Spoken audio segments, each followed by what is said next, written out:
WITSON. Xbox Auto here today. I'm just going to show you another install that we've done in a Range Rover Vogue 2013 with the original BOSCH menu. As you can see, this is the aftermarket one that's been installed. So as you can see all down here, you've got all your little touchscreen buttons down here, and then you've got your original menu. It's all still touchscreen on there. This range is our HD. We've changed things now, so you're allowed to get the original menus on here as well as the aftermarket.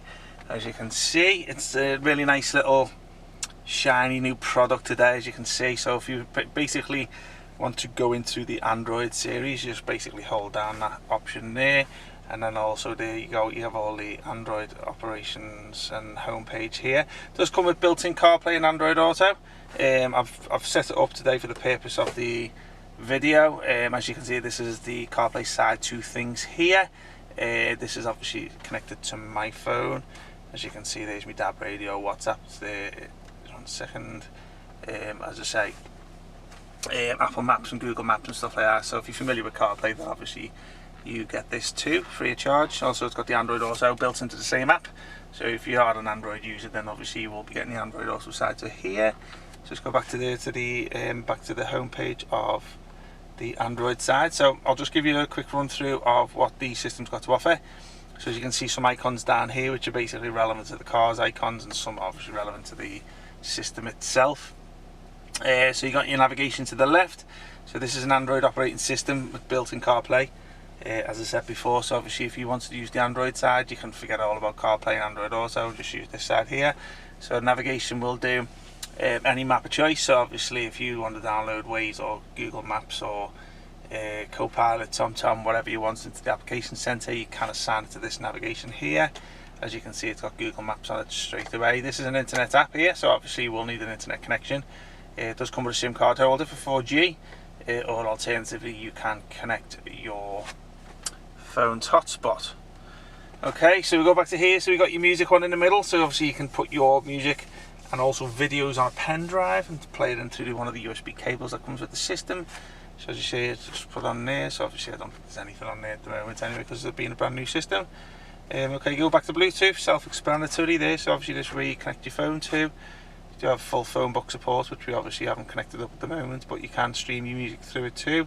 So obviously if you've got music on your phone, you can do that also. 1 second, sorry my gaff, I'm using the wrong finger here. So basically here's your video. So again, going back to basically showing your you can put on a USB pen. It does work with the steering wheel controls. As you can see me lowering it down. This message here is just a safety message, which is the default, which basically means it's supposed to stop you from watching when you're driving, as you can see by the message. But you can switch this feature off if you want, which I'll do in a short while. Let's go back on 1 second. Original vehicle info takes you back to the home page of the car itself. Dashboard, so obviously this shows you revs and your speedometer, as you can see me doing that there. Let's have a little look. Application setup, just the back end settings to tweak the sound, Android settings and stuff like that. Z-Link, which is obviously your CarPlay and Android Auto. Okay, go to your applications. This is all what's pre-installed onto the system when you get it. So it does have like the likes of YouTube and Google Maps already pre-installed. There's the Play Store icon there if you want to watch some download some application from the Play Store. Now you don't have to be don't be scared when obviously if you're looking at the Android system, you've got an Apple phone. All it means is basically Android is where you download your apps to, as opposed to the Apple App Store when you do it on your Apple phone. But it's just a case of you can link your phone to it in means of Bluetooth, Wi-Fi tethering, music streaming, and also the CarPlay. So don't worry about it being an Apple phone and an Android product. You won't have to worry about that one.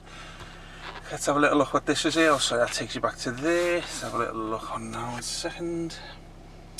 Okay, so it's got a built-in DSP sound processor in there, which basically allows you to enhance your music output.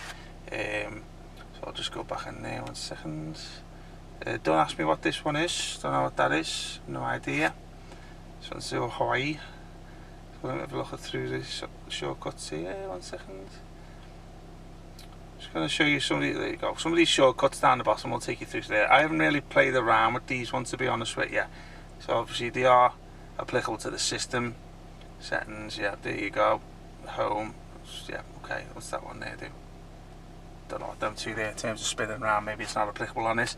Okay, so I'll just bring it to an end today, guys. If you got any questions, as I say, this has gone in a Vogue today.